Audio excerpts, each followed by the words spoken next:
அந்த RCC black மட்டும் தனியா பண்றதுக்கு ஒரு மதிப்பீடு தயார் பண்ணி போயிருக்கு. சீக்கிரமா அதுக்குள்ள நிதியம் வந்து பண்ணி கொடுத்தாங்கன்னா அது செப்பரேட் ஆகும்.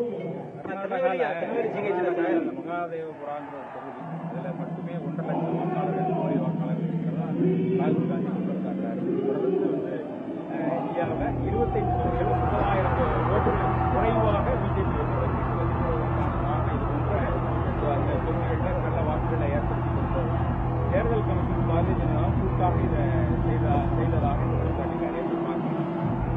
உங்களுக்கு பாரதிய ஜனதா ஆட்சி பொறுப்பு ஏற்ற நாள் முதல் உங்களுக்கு தேர்தல் வந்தாலே விமர்சனம் இல்லாம இருக்காது. தேர்தல் ஆணையம் தவறு செய்திருக்குன்னு சொல்லி நாடாளுமன்றத்தில் தேர்தல் ஆணையம் தவறு செய்ததாட்டு ஒரு நாடாளுமன்ற உறுப்பினர் பேசினா, எதிர்கட்சிகள் பேசினா, மடியில கணம் இல்லைன்னா வழியில பயம் இல்லை, நீங்க பேசுங்க நான் அதுக்கு பதில் சொல்றேன்னு சொல்லலாம். பாரத பிரதமர் பார்லிமெண்ட் பக்கமே போறதில்லை. அங்க நம்முடைய பாராளுமன்றத்தினுடைய பொறுப்பு அமைச்சராக இருக்க ரிஜு அவர்கள் யாருக்கும் என்னென்ன சப்ஜெக்ட் இருக்குன்னு சொல்றதுல இதை எடுக்கவே கிடையாது. நீங்க பாருங்க எப்படி தொடர்ந்து இந்த ஒரு சப்ஜெக்டை எடுக்க முடியாங்க. தேர்தல் ஆணையம் செய்த தவிர விவாதிக்கணும்னா எல்லாத்துக்கும் உச்சபட்ச அதிகாரம் நாடாளுமன்றம், அதுக்கு கீழே தான் எல்லாமே. அவங்க டிஸ்கஷனுக்கு அலோவ் பண்ண பிரச்சனை முடிச்சு வச்ச பண்ணலையா அப்படின்னா என்ன அர்த்தம்? ராஜீவ் காந்தி சொன்னது உண்மை. அந்த உண்மையை மறைப்பதற்கு தேர்தல் ஆணையம் ஜனநாயக முறையில் நடக்கல, அவரை கூப்பிட்டு மிரட்டலான்னு பார்க்கல. அவர் வந்து சொல்லக்கூடிய விஷயங்கள் சரியாக இல்லைங்கிறத நீதிமன்றம் ஏற்கனவே அந்த சீன ராணுவம் 2000 சதுர மைல் இடத்தை ஆக்கிரமிச்சாங்கன்னு சொல்லி அவர் சொன்னதுக்கு நீங்க இந்திய ராணுவ ஒரு விமர்சனம் வைக்கக்கூடிய அளவுல தானே அவரோட பேச்சு சுப்ரீம் கோர்ட்டு கண்டனம் தெரிவிக்கிற அளவு அவர் பேசி இருக்கும்போது இது எடுபடுமா? அது எந்த கிரவுண்ட்ல எந்த நீதியரசர் அந்த நீதியை வழங்கினார்னு எனக்கு தெரியாது. அது நிரந்தரம் இல்லை, அதுக்கு மேல அப்பீல் பண்ணலாம். இது வந்து பொலிட்டிக்கலா உள்ள சப்ஜெக்ட். அது சிங்கிள் பெஞ்சா, டபுள் பெஞ்சா, 3 பேரா 5 பேரா, அதை கொண்டு போறதுக்கு நிறைய வழிவகைகள் ஜனநாயக நாட்டில் இருக்கு. சின்ன விஷயத்த பத்திரிகையாளர்கள் ரொம்ப பெருசா ஆக்கிடுறாங்கன்னு நீங்க இப்போ பேசும்போது சொன்னீங்க. பொதுவான கருத்துக்களை தானே நாங்க எல்லாருமே சொல்றோம். இருபக்கமும் இருக்கக்கூடிய எதிர்கட்சிகள் கொடுக்கக்கூடிய கருத்துக்களையும் வெளியே கொண்டு வரோம், ஆளுங்கட்சி கொடுக்கறதையும் கொண்டு வரோம். பொதுவா அப்படி ஒரு வார்த்தை சொல்றேன். அரசியல் ரீதியான வார்த்தைன்னு சொல்லல. ஒரு அரசு மருத்துவமனையில தினம் 5000 வெளிநோயாளிகள் 3000 உள்நோயாளிகளை கவனிக்கின்றது ஏதேனும் இருந்தால் அதை கன்ஃபார்ம் பண்ணிட்டு சொல்லுங்கன்னு சொன்னனே தவிர மிகுந்த மரியாதையும் நம்பிக்கையும் பத்திரிகையாளர் மேல எனக்கு உண்டு. அதனால்தான் கவனமாட்டு அந்த வார்த்தையை சொன்னேன். ஒரு விஷயம் நடந்தா அதை செக் பண்ணிட்டு செய்யணும். ஏன்னா அந்த பணியாளர்கள் வந்து எதிர்பார்ப்பு இல்லாம செய்யறாங்க.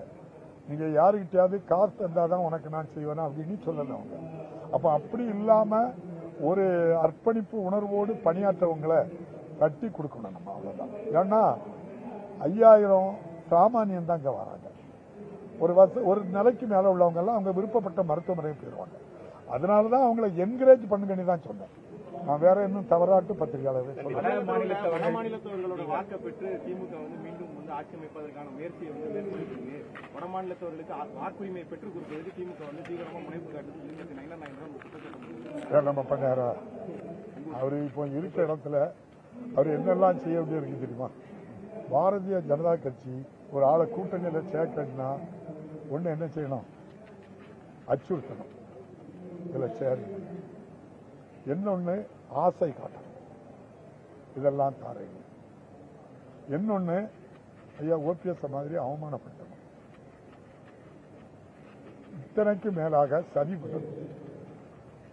அப்ப அதுல போய் வேஷம் போட்ட பிறகு இவ்வளவு அவர் பண்ணியாகணும்ல. அதுல எதெல்லாம் அவர் பண்ணிருக்காருன்னு நீங்க தான் கண்டுபிடிச்சிக்கணும். அந்த சதிக்கு துணையாட்டு யாரை வச்சுக்கிடுவாங்கன்னா இடி வச்சுக்கிடுவாங்க, ஐடி வச்சுக்கிடுவாங்க, சிபிஐ வச்சுக்கிடுவாங்க. இப்போ இதெல்லாம் தேவையே கிடையாது. தேர்தலில் ஒரே ஆளோட கூட்டணி வச்சுக்கிட்டோம், தேர்தல் ஆணையத்தோட கூட்டணி வச்சுக்கிட்டாங்க. மகாராஷ்டிராவில் பல லட்சம் வாக்காளர்கள் புதுசா சேர்க்காங்க. நமக்கு நம்ம நயனார் நாகேந்திரன் அவர்கள் சொன்னது எப்படி சொல்றாங்கன்னா வஞ்ச புகழ்ச்சி. அவங்க நோக்கம் அது என்ன நோக்கம்? வெளி மாநிலத்தர மகாராஷ்டிராவில் கொண்டு போய் பல லட்சம் பேரை அவருக்கு ஆதார் கார்டு தேவையில்லை, ரேஷன் அட்டை தேவையில்லை, இருப்பிட சான்று தேவையில்லை. ஒரு ஆளுக்கு இருப்பிட சான்று தேவைன்னா தமிழ்நாட்டில் 5 வருஷம் அவர் ஒரு நிரந்தர குடியிருப்பில் இருந்தாகணும். எவ்வளவு நாள்? அப்பதான் இருப்பிட சான்று கிடைக்கும். இருப்பிட சான்று இல்லாதவங்களுக்கெல்லாம் வாக்கு கொடுக்க போறீங்களா? அப்ப நம்முடைய முதல்வர் வெளி மாநிலத்தவருக்கு நான் ஓட்டு கொடுக்க போறேன்னு சொல்லியிருக்காங்களா? அதை எதிர்க்காங்களே. யாருக்கு வாக்குரிமை உண்டு? இந்திய ஜனநாயக நாட்டில் ஒரு மாநிலத்துக்கு மாநிலம் இருப்பிட சான்று மாறும். மகாராஷ்டிராவுக்கு போனா 10 வருஷம் இருந்தாதான் இருப்பிட சான்று கிடைக்கும். இங்க வந்த உடனே இருப்பிட சான்றெல்லாம் என்ன செய்ய முடியாது, கொடுக்க முடியாது. அப்படி கொடுத்திருந்தா அது தமிழக நம்ம சட்டத்துக்கு விரோதமானது. அதனால 5 வருஷம் நிரந்தரமா யாரு ஒரே குடியிருப்புல இருக்காங்களோ அவங்களுக்கு நம்முடைய தேர்தல் ஆணையம் மூலம் வாக்களிக்கக்கூடிய உரிமை தாங்கன்னா அதுல உண்மை இருக்கு. மொபைல் 1 லட்சம் பேர் 10 லட்சம் பேரை கொண்டு ஒரு மாவட்டத்துக்கு கொஞ்சம் பேரை கொண்டு வச்சுக்கிட்டு RSS சதி செய்து அவங்கள வச்சுக்கிட்டு அந்த பேரவளையும் யாருக்கு கொடுப்பாங்க? தேர்தல் ஆணையத்துக்கு கொடுப்பாங்க. அதான் 0 விலாசத்துல அவங்கள சேர்த்துக்கிடுவாங்க. பிறகு அது ஒரு ஆளுக்கு பொறுப்பு கொடுத்திருக்கோம். இந்த பூத்துல இவ்வளவு பேர் போய் ஓட்டுக்கு கூட்டி கொண்டு சேர்க்கணும் அப்படின்னு அதைத்தான் மகாராஷ்டிராவில் செய்தாங்க. அதெல்லாம் சக்சஸ் ஆனதுனால இந்தியா முழுக்க பண்ணாங்க. அதனால அந்த சதி இந்தியா முழுக்க பண்ணுறாங்க. ஆனா தமிழ்நாட்டில் அந்த சதி நம்முடைய முதல்வர் வாக்கிங் போறாங்க. அவமானப்படுத்தப்பட்ட ஒரு அரசியல்வாதி அவரை சந்திக்காரு. ஒட்டுமொத்த பாரதிய ஜனதா கூட்டணியும் கலவலத்து போச்சு. தாங்க முடியல. அதாலே ஒண்ணு சேர்க்க முடியல. அதுக்கப்புறம் ஒரு நடைபயிற்சிக்கு போனால ஒரு சந்திப்பை பாஜகவால தாங்க முடியல. வெள்ளவளத்து போச்சு. அது எந்த பக்கம் வராங்க போறாங்கல்லாம் அது தனி. ஒரு சந்திப்புக்கு பழக்குவா பிஜேபி முடிஞ்சு போச்சு. அவ்வளவு தனித்தனியா போயிட்டாங்க. எம்ஐஏடி சத்தம் போட்டாங்களா? அலறும் சத்தம் கேட்குங்க. நான் பண்ணல, நீ பண்ணல. உண்மைக்கு புறமானது எதுவும் பேசினாலும் அது நல்லது கொடுக்காது. ஒட்டு மொத்தமா சேர்த்து அழிச்சிடும் எல்லாத்தையும். யதார்த்தமான கேள்வி, சரியா தவறான ஒரு யதார்த்தமான கேள்வி. ஒரு IAS ஆபீசர், IPS ஆபீசர், உயர் அதிகாரிகள் தமிழ்நாட்டுக்கு வராங்க, சேவை பண்ணுவாங்க. உடனடியாக அவங்க வாக்காளர் பட்டியலில் சேர்க்கப்படுறாங்க. சாமானியனை ஏன் சேர்க்கக்கூடாதுங்கிறது எப்படி சரியா? 5 ஆண்டுகள் இருப்பிட சான்று கேட்பது சரிதானா? தமிழகத்தில் 12 லட்சம் பேர் எப்படி அது கரெக்ட்? சாமானியனுக்கு ஒரு நீதி, படித்தவர்களுக்கு ஒரு அரசியலமைப்பு சட்டத்தில் ஜனாதிபதியா ஒருத்தர் தேர்ந்தெடுத்த உடனே இந்தியாவினுடைய முதல் குடிமகனா மாறுறாரு. அவர் எப்படி மாறுறாரு?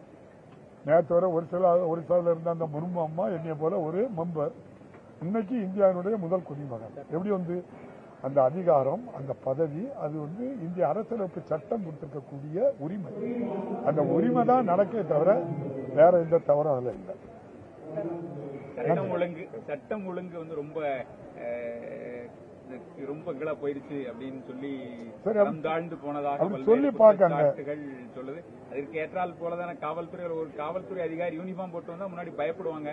ஒரு காவல்துறை அதிகாரியை தாக்கக்கூடிய நிலை இருக்கு அப்படின்னா மக்கள் மத்தியில் என்ன காரணமா? நீங்க அதுக்கு என்ன காரணம்னு பாருங்க. அவன் வேலை பார்க்கறான், யாருக்கிட்ட வேலை பார்க்கான்? அதிமுக எம்எல்ஏ வேலை பார்க்கறதுனால அந்த துணிச்சல் வந்திருக்கு, அதை செய்திருக்காரு. பொதுமக்கள் யாரும் இப்படி செய்ய மாட்டாங்க. நன்றி, போயிட்டு வரேன்.